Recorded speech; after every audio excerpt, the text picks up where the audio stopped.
All right, here we go. This is how you save some money on some DIY stuff. Got to change the brake pads, and my caliper pins right here are getting stuck. So buy the organics. These were 24 for the pair. Well, for a pack of them, 2 pairs. And then I think this was like $9 or $10 for 2 caliper pins. I already did the other side. What we're gonna do is we're just gonna pop this bolt out, and then this will drop down. Then we're gonna slide the bolt out, dip the new pin in the grease, slide that back in, and then put the bolt on. And then we're gonna do the same thing with the brakes, but the whole caliper will drop down. I'll show you that in a sec. All right, I got a 9/16 on the bolt. Pull that down. This drops like so. And then this pin will slide right out.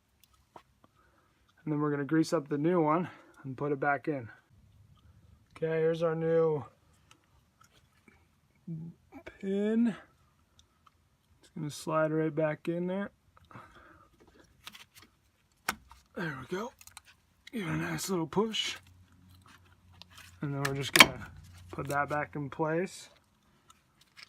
Throw the bolt on. Tighten her up, and then we'll do the pads. All right, so now we're gonna switch the brake pads out, get 11/16. There's a bolt right here that you gotta undo.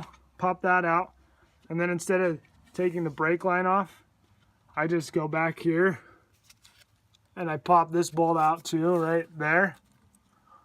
And then the whole contraption comes off. All right, so when you get both of those bolts off, this whole thing will come out. And we're gonna swap the pads. Okay, so I lied. I forgot that I put the new brake pad in, and then I put the old one flush up against it. And then when I have that nice and tight, then I just crank on it and squeeze it down with the channel locks. And that compresses that piston without having to bleed the line. Okay, now that I got the new brake pads in, it's just gonna slide down back into place. I'm gonna throw the bolts in. All right, once when you get this sucker tight, we're just gonna throw the wheel back on and we're done.